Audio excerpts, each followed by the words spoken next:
Let me start by thanking the President of the Federal Republic of Nigeria and the government for hosting this meeting on such an urgent and topical issue.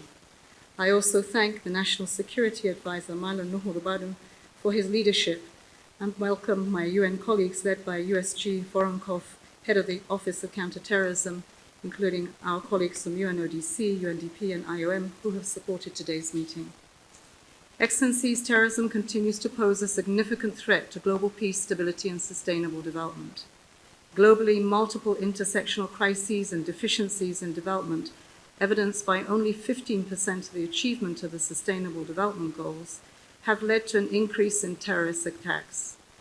Deaths from terrorism in the world rose to 8,352 in 2023, a 22% increase from the prior year and the highest level since 2017. The epicenter of terrorism has shifted from the Middle East and North Africa into sub-Saharan Africa, concentrated largely in the Sahel region. The situation in Africa, particularly in the Sahel, is dire, with some of the most violent terrorist groups operating in the Sahel, the region now accounting for almost half of all deaths from terrorism globally. A major factor that has fueled the rise in insurgency in the Sahel is organized crime, particularly the proliferation and the smuggling of firearms across our porous borders. The availability of weapons empowers terrorists, often better equipped with the latest technology. The UN Integrated Strategy for the Sahel that was approved by the Security Council 11 years ago was predicated on prevention in an effort to address the alarm that was sounded at that time. Today, sadly, we see an absence of state in areas where terrorism flourishes. The well-articulated efforts of the strategy have not come at the scale or at the pace that was sought. Excellencies, it can be said that terrorists are not born, but they're created in environments of social exclusion, inequality, and the relegation of human rights. Terrorism creates instability and causes untold harm, suffering, with women and girls usually bearing the brunt of it, while whole communities are destroyed and our social fabric torn. These are communities with limited opportunities for relevant education and economic empowerment, denying huge populations, especially our youth, a life of dignity. Today, achieving sustainable development is off track, and it is exacerbated by climate change and natural disasters. Only a few days ago, we were reminded of the Chibok abduction of 270 schoolgirls in 2014, and the thousands more women and girls that followed. Our collective response to such horrific acts must be to say, act on never again. This means learning lessons of the root causes and rebuilding our torn societies by keeping the promise of Agenda 2063 and Agenda 2030 in restoring trust. Trust that is anchored in strong, transparent, and effective leadership and institutions that have presence in people's lives and that deliver for people. Excellencies, allow me to share some reflections for your consideration on how we can strengthen our response to terrorism. First, we need to address the root causes that led to terrorism in the first place: the absence of development with people at the center of policymaking. Terrorists find a welcome home with deeply disillusioned, excluded, and desperate people. And we have seen this in more recent farmer-herder crises with a tragic symptom. We must formulate responses that address these conditions, and in doing so, we must pay attention to our women and girls who bear the greatest impact of insecurity, often the victims of terrorism, who deserve our solidarity and who have a right to remedy and reparations, and also to our youth and future generations. The policies and laws must evolve with the demand and change of our socioeconomic constructs.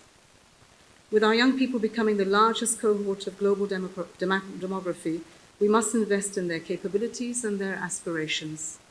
When we create an environment where our youth can thrive, we can deter the disillusionment that leads to some believing that joining terrorist groups like ISWAP or Boko Haram offer better opportunities and contributing to the development of their communities, the building of their nations, and the continent. Second, we need to work to rebuild the social contract across the region. The social contract, a bond between people and the authorities that govern them, has been frayed by decades of underinvestment, crises, and a lack of governance. Rebuilding our social contract is essential for recovery.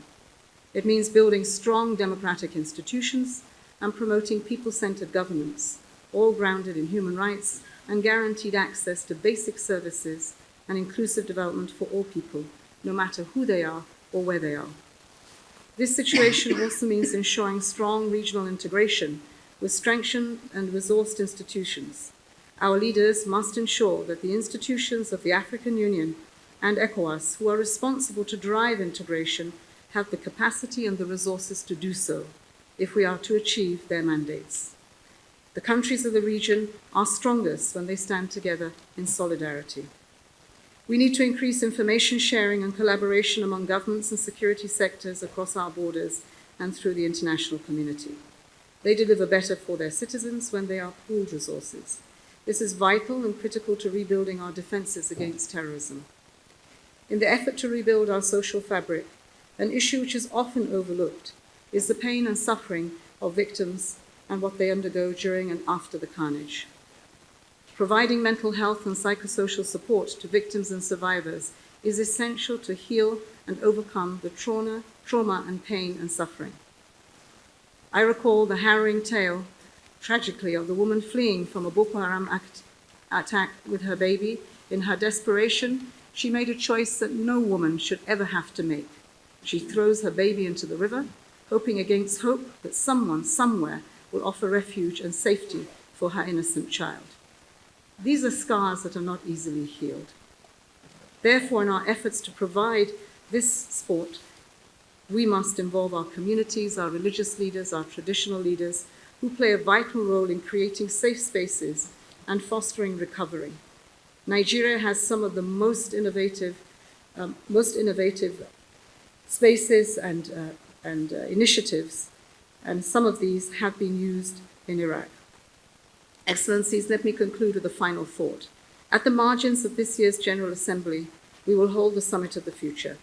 It will be a crucial opportunity to reinvigorate multilateralism in key areas, including sustainable development, a digital compact, future generations, and a new agenda for peace. The new agenda for peace aims to propose ways to address new and emerging risks and revitalize our collective peace and security system. Terrorism remains one of the major risks to our security and international peace. Thus, improving our global response to terrorism must play a central role in the new agenda for peace, uniting different stakeholders from the security, humanitarian, development, and peace-building sectors behind a vision for a future without terrorism. We must also pay heed to the alarming increase of organized crime in the Gulf of Guinea. This scourge, meeting and fueling the terrorism in the Sahel, will spell doom for hundreds of millions of Africans. At every step, Africa has a crucial role to play in this process. Today's meeting takes place with the objective of ensuring African-led and African-owned solutions to terrorism. I'd like to congratulate the Foreign Minister of Nigeria, Ambassador Yusuf Tugur, in framing Nigeria's national policy with country ownership at the center. It reminds us that we can only create solutions by us and for us if we bring our priorities and perspectives into global debates. The recent example of Resolution 2719 sets the stage for a new response to peacekeeping that is for the people. For this reason, I invite all of you to engage in the lead-up to the Summit of the Future. I urge us all to work together towards concrete, action-oriented outcomes of this meeting that will make a tangible difference in our fight against terrorism.